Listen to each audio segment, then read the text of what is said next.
A premature infant, from a medical perspective, is not simply a baby who arrived early or one who is smaller than expected. Medically, a preterm baby is defined as any infant born before the 37th week of pregnancy, a cutoff that marks a critical boundary in human development. Within this definition, doctors recognize several levels of prematurity because the differences between weeks are not minor or cosmetic. They are biological and profound. A late preterm infant, born between 34 and 36 weeks, may appear outwardly strong, sometimes even deceptively normal, yet still carries hidden vulnerabilities beneath the surface. A very preterm infant, born before 32 weeks, enters the world with systems that are still under construction, while an extremely preterm infant, born before 28 weeks, arrives at a stage where survival itself depends almost entirely on medical intervention.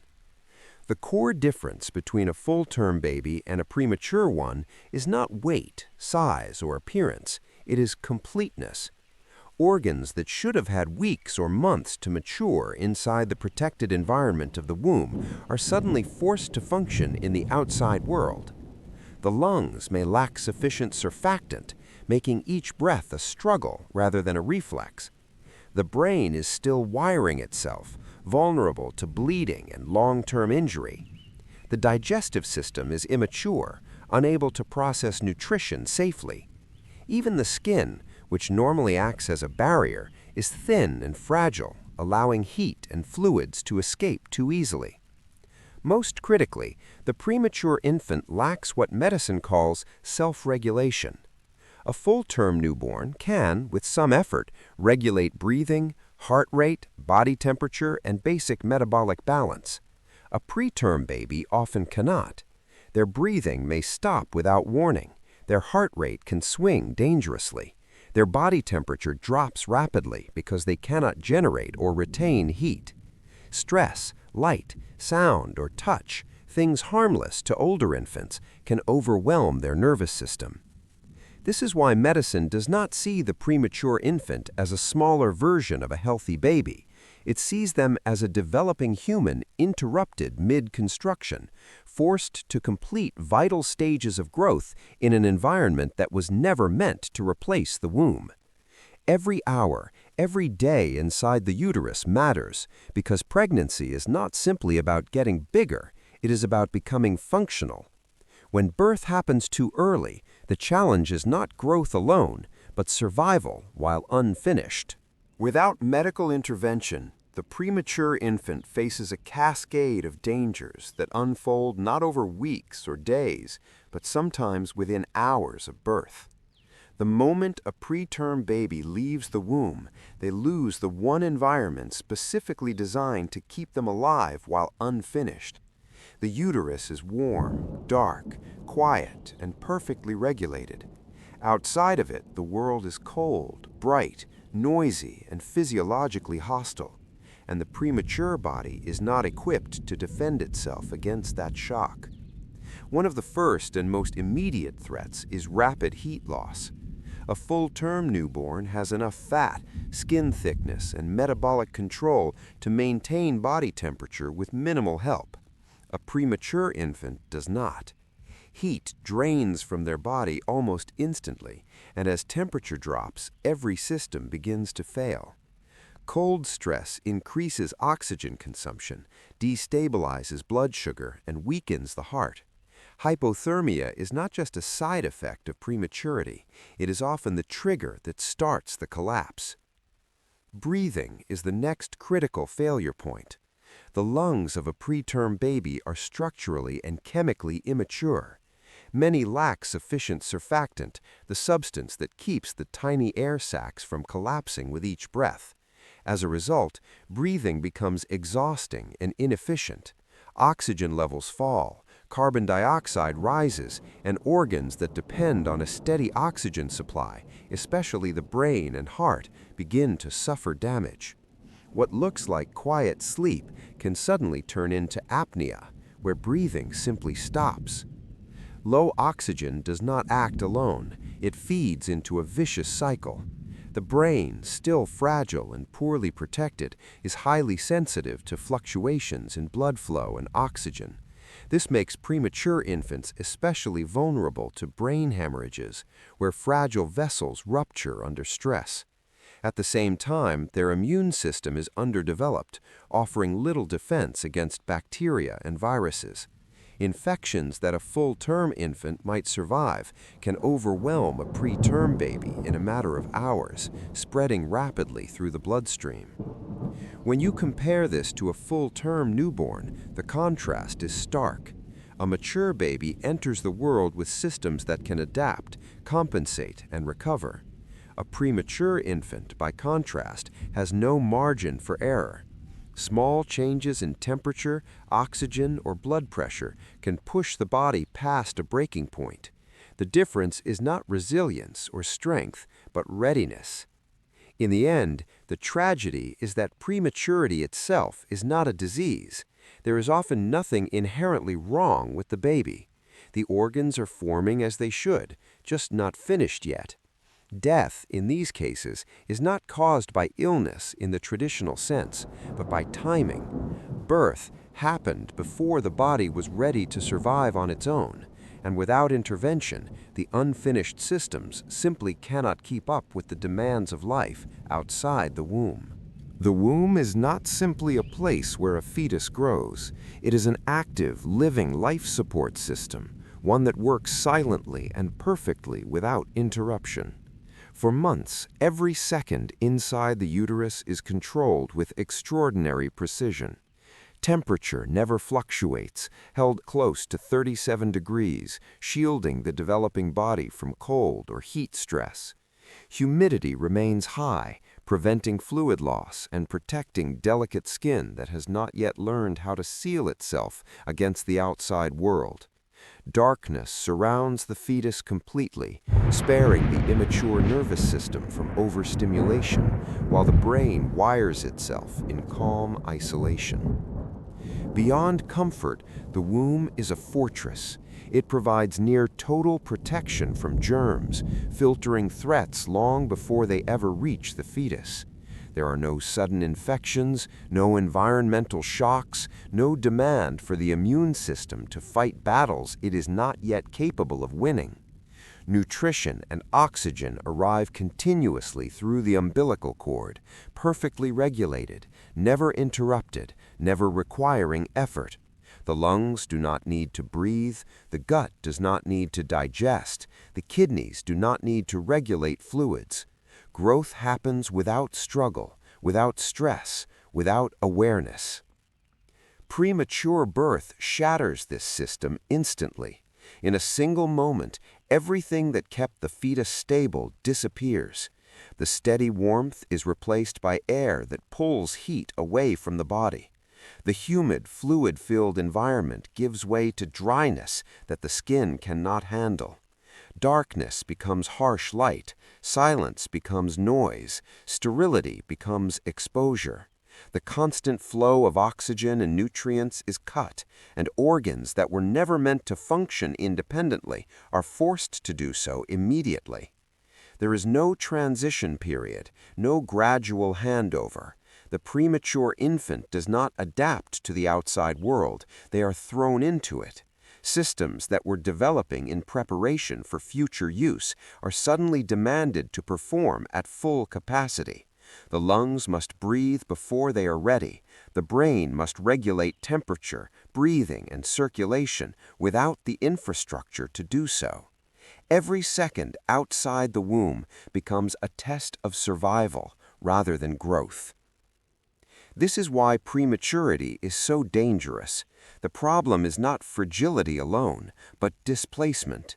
The premature infant is removed from the most protective environment the human body will ever experience and placed into conditions it was never designed to face at that stage of development. In that sense, the tragedy of prematurity is not just early birth, but the sudden loss of the only system perfectly engineered to keep an unfinished human alive. For most of human history, medicine stood completely unarmed in front of prematurity. Before the 19th century, There was no real understanding of what premature infants needed to survive, and no technology capable of replacing even a fraction of what the womb provided. Doctors and midwives could describe what they saw, but they could not intervene in any meaningful way. A baby born too early was not treated as a patient with a problem to be solved, but as a biological inevitability approaching its end. There were no controlled environments, no way to maintain body temperature, no knowledge of oxygen regulation, and no concept of infection control tailored to fragile newborns. Warmth was improvised with blankets or human touch, often insufficient. Feeding was guesswork, usually impossible. Breathing difficulties were observed but not understood. When a premature infant stopped breathing, there was nothing to do but watch. Survival depended almost entirely on luck rather than care. As a result, mortality rates were devastating. Most premature infants died within hours or days, and this outcome became so common that it shaped medical belief itself. Doctors began to define viability not by potential, but by outcome. If a baby consistently died, the conclusion was that survival was not meant to happen. Premature infants were labeled non-viable, not because science had proven it, but because medicine had failed to prevent it. This belief reinforced inaction. If a life was assumed to be unsalvageable, there was little motivation to experiment, innovate, or invest resources. Families were often told to expect death, and many were encouraged not to bond with their newborns. Emotional distance became a form of protection against inevitable loss. Medicine, at that time, did not fight prematurity, it documented it. What makes this period especially haunting is that death was not caused by a mysterious disease or an unknown pathogen. It was caused by absence, the absence of heat, of oxygen support, of sterile environments, of knowledge. Doctors were not cruel or indifferent, they were simply powerless. They could see the collapse happening in real time and had no tools to slow it down. In that era, modern medicine did not yet exist for premature infants. There were no machines to buy time, no systems to stabilize fragile bodies, no understanding that survival might be possible if the environment itself could be controlled. Medicine watched life fade, not because it lacked compassion, but because it lacked weapons. The idea of the incubator did not emerge from advanced laboratories or complex medical theories, but from a moment of uncomfortable clarity in the late 19th century, when a French obstetrician named Stéphane Tarnier began questioning something medicine had long taken for granted. Tarnier worked in Paris at a time when premature infant deaths were routine and largely accepted. He had watched too many newborns die not from disease, but from exposure, instability, and the sudden loss of the environment they were never meant to leave so early. What unsettled him most was not that they died, but how predictable their deaths were. The inspiration came from an unexpected place. Tarnier visited a zoo and noticed incubators used to hatch eggs, carefully designed to maintain constant warmth and controlled conditions so fragile chicks could survive their earliest moments. These devices were not considered extraordinary.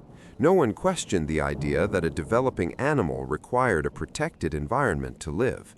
And that observation triggered a dangerous question for medicine. If we accept that a chick cannot survive without an artificial womb, why do we expect a premature human infant to do so? At the time, this idea bordered on heresy. Human birth was treated as a binary event. Either a child was born and lived, or was born too early and died. Tarnier challenged that assumption by reframing the problem. He did not see prematurity as a fatal condition, but as an environmental failure. The baby was not broken. The world it had been forced into was hostile. Tarnier's first incubator was crude by modern standards. It was essentially a wooden box with heated water compartments designed to stabilize temperature. There were no sensors, no alarms, no oxygen control. But it did something revolutionary. It acknowledged that survival depended on recreating the conditions of the womb rather than forcing the infant to adapt to the outside world. For the first time, medicine attempted to meet the baby where it was developmentally, instead of demanding impossible resilience. The results were immediate and impossible to ignore. Mortality rates dropped. Babies who would have died within hours survived for days, then weeks. Time, once the enemy, became a resource.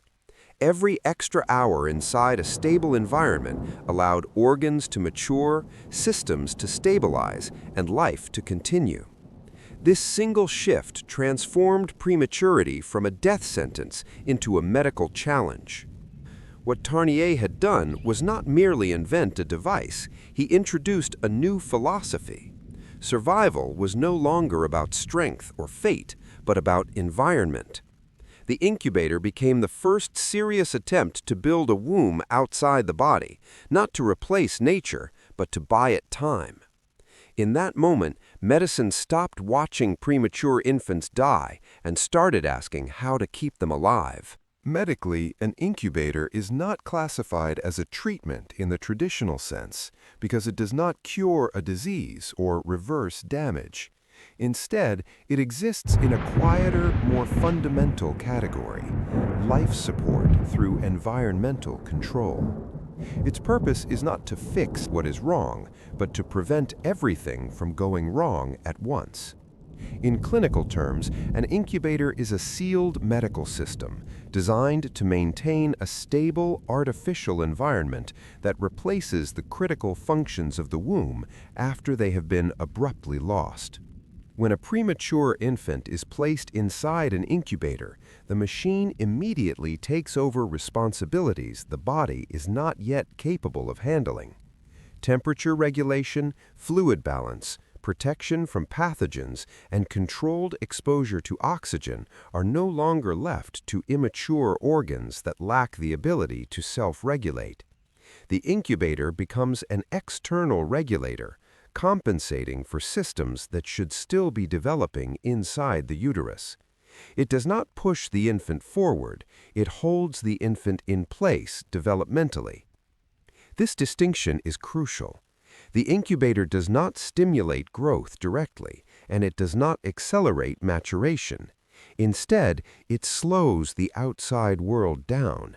It creates a pause between birth and death, a controlled delay that allows biology to continue unfolding on its original timeline. In this sense, the incubator functions less like a medical intervention and more like a suspended state, preserving fragile equilibrium while the body catches up to where it should have been. Clinically, every parameter inside the incubator is intentional. Nothing is left to chance.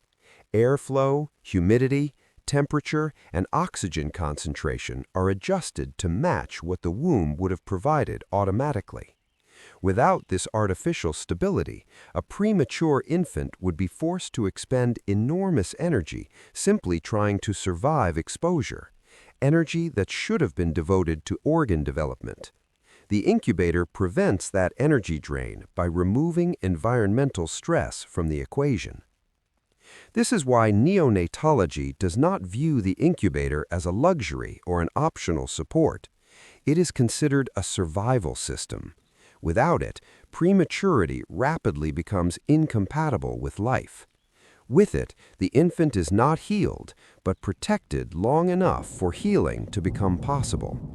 The incubator does not save lives by acting aggressively. It saves lives by refusing to let instability win. What makes the incubator truly remarkable is not that it keeps a premature infant warm, but that it reconstructs an entire lost environment with a level of precision that borders on unsettling. Inside the womb, nothing fluctuates randomly. Temperature does not spike or drop. Moisture does not evaporate away. Oxygen does not surge or disappear. The incubator's task is to imitate this silent consistency after birth has violently interrupted it. Temperature control is the first and most critical layer. A premature infant cannot generate or retain heat in any meaningful way. Fat stores are minimal, skin is thin, and the nervous system that regulates body temperature is incomplete. Even a small drop in ambient temperature can trigger rapid heat loss, forcing the body into metabolic overdrive just to stay alive. The incubator eliminates that struggle by maintaining warmth with extreme accuracy, often within fractions of a degree. This is not comfort, it is survival mathematics. A half-degree error can mean increased oxygen demand, stress, and cascading organ failure. High humidity comes next, and its role is just as vital, but less visible. The skin of a premature infant is not yet a proper barrier. It leaks water, heat, and electrolytes. In dry air, fluid evaporates rapidly from the skin's surface, leading to dehydration, electrolyte imbalance, and skin breakdown. High humidity inside the incubator slows this evaporation, preserving internal balance and protecting the skin while it matures. Until then, the skin is not armor, it is a liability that must be compensated for artificially. Isolation is another quiet imitation of the womb. Inside the uterus, the fetus exists in near-sterile conditions, shielded from the microbial world. Premature birth tears that protection away instantly. The immune system is underdeveloped, antibodies are limited, and even common bacteria can become lethal threats. Incubators reduce this exposure through controlled airflow, filtration systems, and limited handling. They do not create sterility, but they lower the microbial pressure enough for an immature immune system to survive. Oxygen management may be the most delicate balance of all. In the womb, oxygen delivery is constant and carefully regulated through the placenta. After premature birth, the lungs are often structurally and chemically unprepared for air breathing. Too little oxygen leads to hypoxia and brain injury. Too much oxygen damages fragile tissues, especially the eyes and lungs, causing conditions like retinopathy of prematurity or chronic lung disease. The incubator, combined with respiratory support systems, delivers oxygen in calculated amounts, adjusted continuously as the infant's tolerance changes. There is no safe margin. Every percentage point matters. When all these systems operate together, the incubator stops being a box and becomes a living simulation. It does not replicate the womb perfectly, but it recreates its logic. Stability replaces chaos. Consistency replaces shock. The incubator does not simply keep a premature infant alive, it holds life in balance, while biology finishes work it was never meant to rush. The reason this level of precision is frightening is because nothing about a premature infant allows for recovery from mistakes. An adult body can compensate, adapt, and absorb short periods of imbalance. A premature infant cannot. Every system is unfinished, every buffer is missing, and every error echoes immediately through the brain, lungs, and circulation. What looks like a minor deviation on a monitor can translate into permanent damage in a body that has no reserves. The brain, still forming its most basic structures, is especially vulnerable. Blood vessels are fragile, pressure regulation is unstable, and oxygen delivery must remain within an extremely narrow window. A brief drop in oxygen can starve developing neurons and alter neural pathways forever. A slight increase can trigger oxidative injury, damaging tissue that will never regenerate. There is no reset button. What is lost at this stage is not repaired later. It becomes the foundation on which the rest of life is built. The eyes are another silent casualty of imprecision.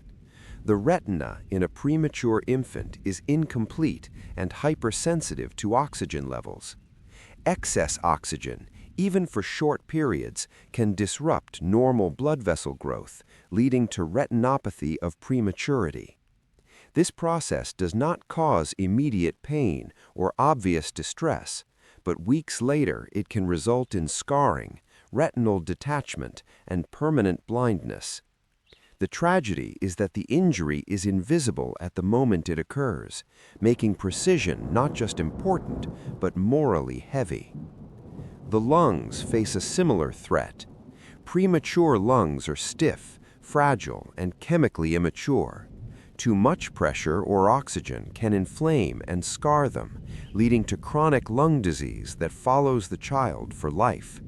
Too little support, and the lungs collapse or fail to oxygenate the blood. The margin between help and harm is so thin that it is measured in milliseconds and microns, not minutes and centimeters. This is why the incubator does not tolerate approximation. It must be exact because the infant cannot compensate. The machine absorbs the burden of regulation that the body is incapable of carrying. In this context, technology is not forgiving or flexible. It is precise or it fails. The incubator does not punish errors out of cruelty, but because biology at this stage has no capacity to forgive them. Inside the incubator, life becomes a delicate choreography of machines and human vigilance, a continuous symphony where every beat, breath, and pulse is observed and interpreted in real time. Sensors trace the infant's heartbeat with millisecond precision, detecting fluctuations that would be imperceptible to the naked eye, yet could herald imminent danger.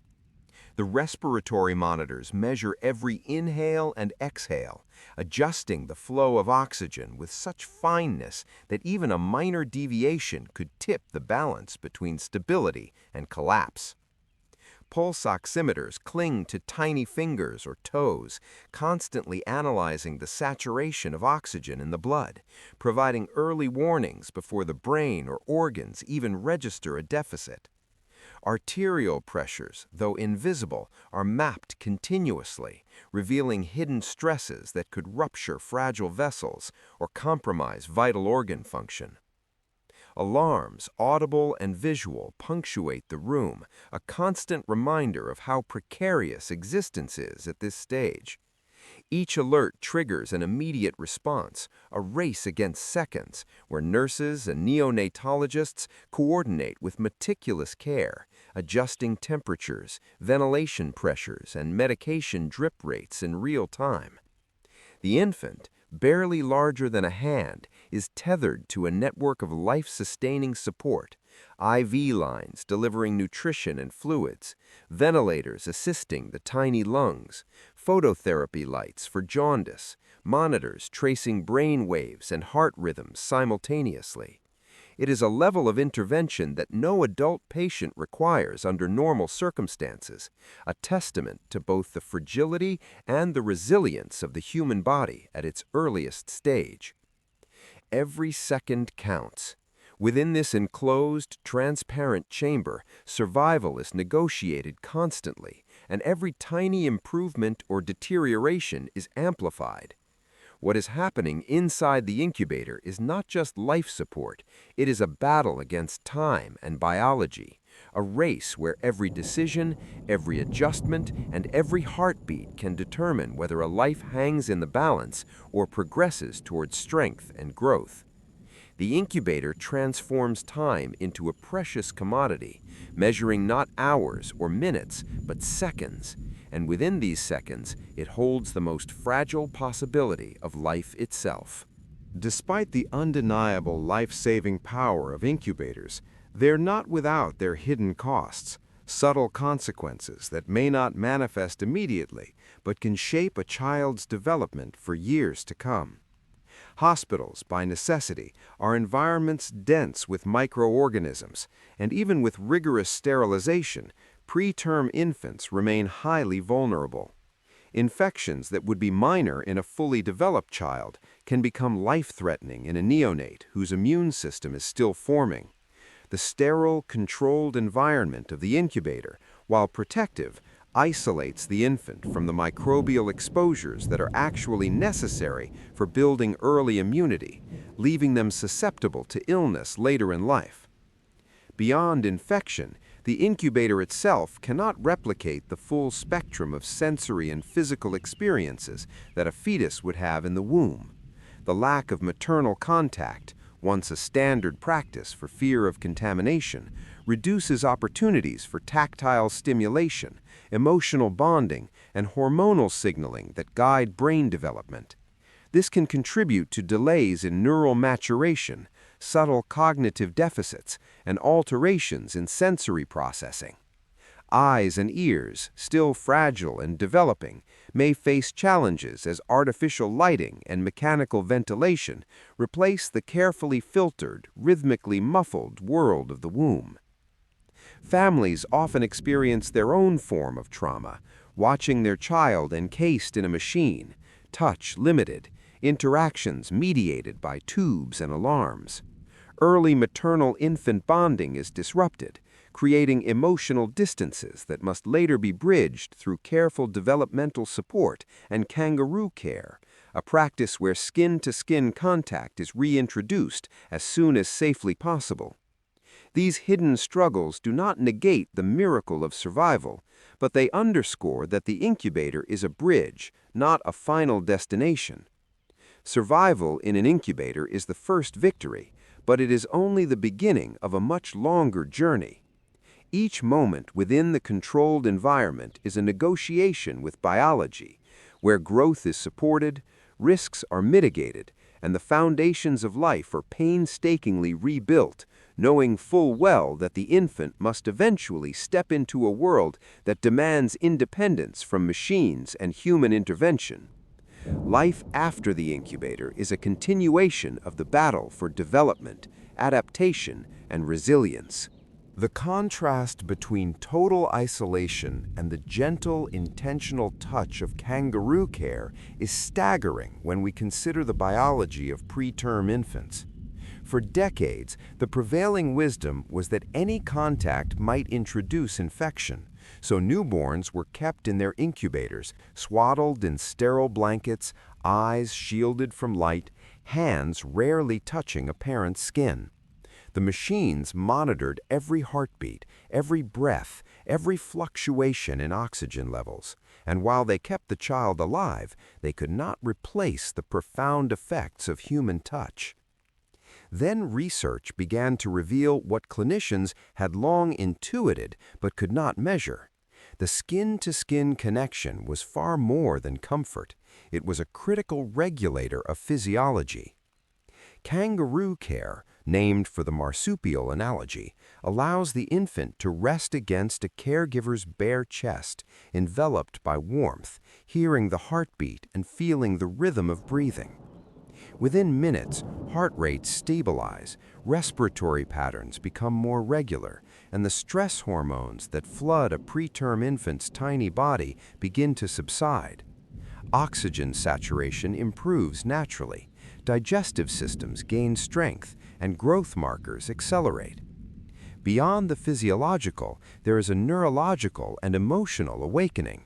Neurons fire in patterns that are reinforced by the soothing, familiar touch, forming synapses that would otherwise struggle to establish themselves in the sterile hum of a machine. The parent-infant bond is no longer mediated solely by monitors and alarms, but through the silent language of warmth, rhythm, and gentle pressure. What makes this so remarkable is that the benefits persist long after the infant leaves the incubator. Children who experience early skin-to-skin contact often demonstrate enhanced cognitive development, greater resilience to stress, improved social interaction, and more secure attachment patterns. The incubator has its role. It buys time, it protects fragile life, but the human touch completes the process, guiding the infant toward the full potential that technology alone cannot achieve. In essence, while incubators preserve life, kangaroo care teaches the infant to live, to integrate bodily regulation, emotional security, and neurological growth into a form of early instinctual therapy that no machine could ever replicate. The human hand, the heartbeat felt through the chest, the warmth of another body, these are instruments of healing that are invisible on any monitor, yet essential to survival. What the incubator achieves is both miraculous and sobering. It provides a controlled environment where the fragile balance of a preterm infant's life can be maintained, yet it cannot complete the profound processes that a womb naturally provides. The lungs, still forming and coated with insufficient surfactant, may require mechanical support, but no machine can fully replicate the rhythmic expansion and contraction of fetal breathing movements that stimulate complete maturation. The brain, delicate and vulnerable, is shielded from extremes, but it cannot be fully protected from the subtle stresses of premature exposure to light, sound, and mechanical interventions. The immune system, immature and almost defenseless, receives support through sterile barriers and filtered air, yet the natural transfer of maternal antibodies that occurs in the final weeks of gestation remains impossible to replicate entirely. Still, the incubator buys time measured in days, hours, and sometimes minutes, that allows the infant's own biological systems to catch up, to grow stronger, to slowly gain the resilience that would otherwise be impossible outside the womb. Every parameter controlled, every tiny fluctuation corrected, every alarm that rings signals not just survival, but an opportunity, a chance for organs to develop, for neurons to establish connections, for the body to reach a state where it can begin living independently. In this way, the incubator becomes not a cure, but a bridge that spans the treacherous gap between the premature extraction from the womb and the infant's ability to thrive in the external world. The incubator does not create life, nor does it complete it. It intervenes in the fragile space between vulnerability and strength, deferring death, buying the precious hours in which nature can do what machines cannot, and giving these tiny humans the rare and invaluable gift of a chance. The concept of the artificial womb represents the next frontier in neonatal care, a leap from merely supporting life to attempting to recreate the entire gestational environment outside the mother's body. In these experimental systems, the fetus is immersed in a specialized fluid that mimics amniotic fluid, providing buoyancy, protection, and an environment for continuous growth. Nutrients, oxygen, and waste removal are managed through a simulated umbilical cord, a delicate interface where precision is paramount. Too much oxygen and delicate tissues are damaged. Too little and hypoxia threatens survival. Early trials in lambs have shown that under carefully controlled conditions, these young mammals can continue developing outside the womb, their lungs maturing, their circulatory system adapting, their nervous system forming crucial connections as if gestation had proceeded naturally. Yet this innovation comes with profound challenges. Every heartbeat, every pulse of blood, every subtle hormonal cue must be monitored, maintained, and sometimes artificially reproduced, because the artificial womb cannot yet replicate the infinite complexity of maternal physiology. It is not merely a machine, it is a synthetic environment attempting to hold in stasis the fragile equilibrium that allows life to flourish. Researchers must also grapple with the ethical implications. When does intervention become interference? And who decides the limits of life support for a being that has never experienced the external world? At this stage, the artificial womb is less a replacement than a radical extension of neonatal care. It promises a future where babies born at the edge of viability might continue their development uninterrupted, where the limits of gestational age may be redefined, and where humanity begins to confront the delicate balance between technological possibility and the mysteries of life itself. These ethical dilemmas surrounding the artificial womb push us into uncharted philosophical territory, forcing society to confront questions that science alone cannot answer. When a fetus is kept alive entirely outside the mother's body, the line between medical intervention and human agency blurs. Doctors may follow protocols, but the ultimate judgment, whether to continue, limit, or terminate support, often falls on parents or guardians whose hopes, fears, and moral beliefs may clash with clinical recommendations. The question of quality of life looms large. Even if survival is possible, what kind of life awaits the child? Will prolonged isolation from natural maternal contact affect neurological development, emotional attachment, or social growth? Then there is the societal perspective. Should technology extend life at all costs, or is there a point at which intervention becomes ethically questionable?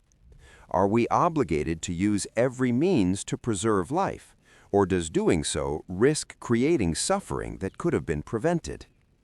These are questions that cannot be measured with monitors or lab results. They require reflection, dialogue, and the collective conscience of humanity. The artificial womb challenges our understanding of parenthood, responsibility, and the boundaries of medical science, revealing that for all our technical mastery, we are still bound by moral and philosophical constraints that no machine can calculate. At this intersection, the science of saving lives meets the philosophy of living them. The artificial womb is no longer just a medical device. It is a mirror reflecting the deepest questions about what it means to create, sustain, and define life itself. This single technological marvel, the incubator, represents more than wires, sensors, and climate-controlled chambers. It embodies humanity's first real triumph over the fragile timing of birth, turning what was once inevitable death into a fight that can be won with precision, care, and vigilance.